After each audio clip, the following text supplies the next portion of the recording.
You know, as an NBA fan, there's one thing I can't stand, and that is hypocrisy.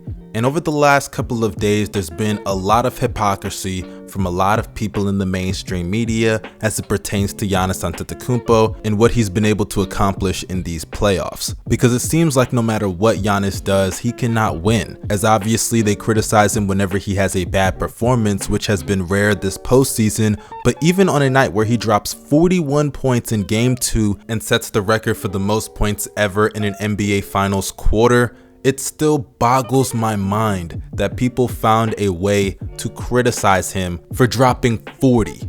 It's ridiculous, it's stupid and idiotic. And guys, to all the fans out there, I would like to say, please do not take what Giannis is doing right now in this postseason and in these NBA Finals for granted whatsoever. But before I get started with this video, I would like to announce that we have brought back the Nothing But Action podcast for episode 31, as I know a lot of you guys have been waiting for that next episode, and we are going to be more consistent with our uploads. That's our apologies. Our schedules over the last couple of weeks were really messed up, and we had to get that situated, but thankfully we are back. So make sure you stay tuned for future episodes and content on the Nothing But Action channel. The link for our audio platforms and our YouTube channel is down below in the description box. But enough of the plugs, let's get back to the topic at hand and talk about why it is so stupid that people, primarily the mainstream media, are finding ways to diminish what Giannis has been able to accomplish in this postseason.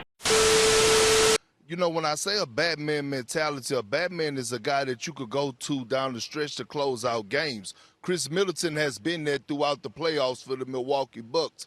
And I'm not taking away nothing that Giannis did last night for his dominance in the third quarter. But let me tell you something about his dominance in the third quarter. His dominance in the third quarter took away from others, and it fell right into the scheme of things for the Phoenix Suns, because the Phoenix Suns said, okay, Giannis, we see you in attack mode, so what we're going to do, some of those baskets were so easy for Giannis, and the Phoenix Suns were allowing him to do it. They said, you know what, we're going to let you do you, and we're going to take away the others. And for the whole entire third quarter, we watched Jrue Holiday and we watched Chris Middleton stand around and watch Giannis go to work.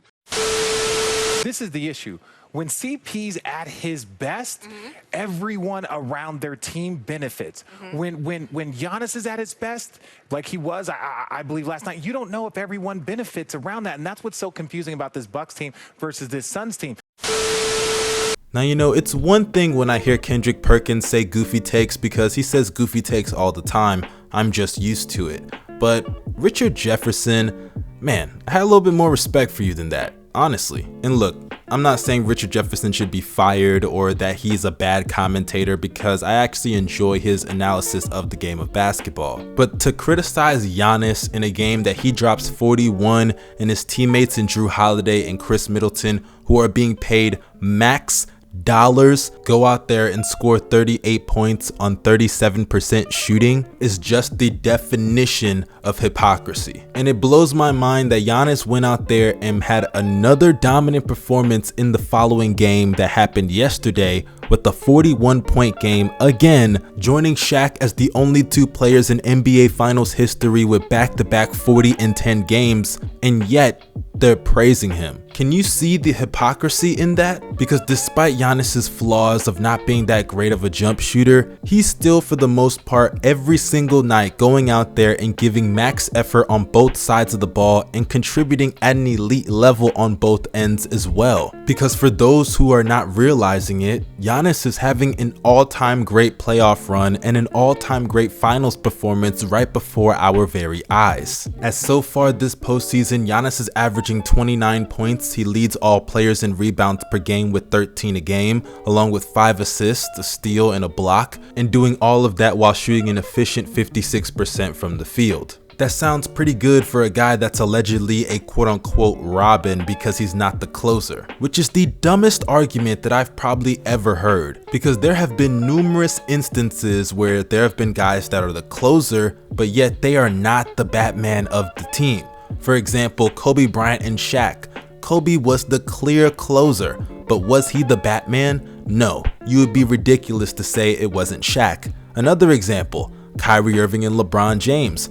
Kyrie was the clear closer for that team in that duo, but was he the Batman? No, you'd be a fool to say it wasn't LeBron. In the case of Chris Middleton and Giannis Antetokounmpo, the situation is the exact same thing.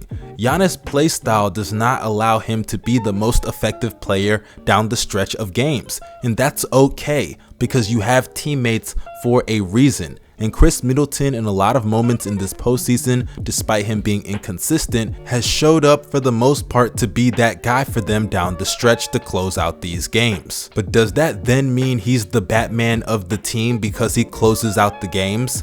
Fuck no. Because you have to get to that point where you can close out a game, and Giannis is the guy that gets them there. If not, he supersedes and they blow them out, to the point that Middleton doesn't have to always close. Because I don't know if people know this, but there are a lot of instances where Middleton wouldn't have had to be the closer of the team if he just played well throughout the duration of the game. As an example, you could look at Game 7 versus the Brooklyn Nets, in which Middleton in the first 3 quarters shot 25% from the field, going 4 of 16, but in the 4th quarter he tees up and shoots 57%, scoring 11 points in the process. But what's crazy is in that game, Giannis dropped 40, 13, and 5. Yes, props to Middleton for teeing up in the 4th quarter and hitting the dagger in overtime, but that would not have been needed if Middleton just played up to his capabilities throughout the duration of the game. And that's been the issue with Chris Middleton. The guy is too inconsistent. But according to Kendrick Perkins, Chris Middleton is the Batman. I'm sorry, but your Batman cannot be this inconsistent, because if he is,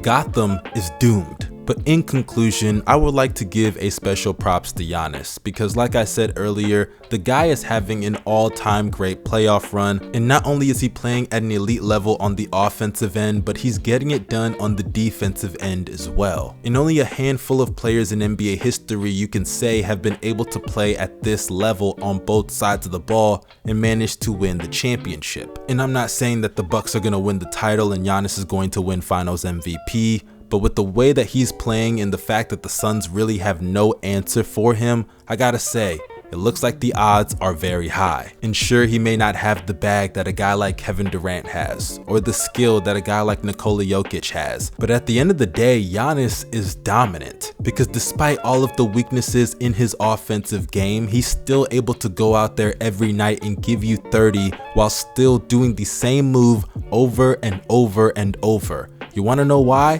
Because they can't stop him. That is the definition of dominance. But before I wrap up this video, I would like to announce that I am doing a new series on my second channel called Hot Take Tuesday. Obviously, it's pretty self-explanatory, but I made a community post in which I asked for you guys to drop your hot takes. A lot of people have already dropped some, but if you were unaware of that post, make sure you go and check out that post and comment your hot takes, and I will respond to as many as possible in my video on my second channel tomorrow. So make sure you go and do that after watching this video. But without further ado, that wraps up this video. If you enjoyed it, make sure you drop a like and comment your opinions. I would love to know what you guys think about Giannis's playoff run and his performances so far in the finals. Do not forget to also subscribe to the channel and press the bell for post notifications. And don't forget to follow me on social media. The links to all of them are down below in the description box. But that concludes this video. Y'all stay safe and have a blessed day. Peace.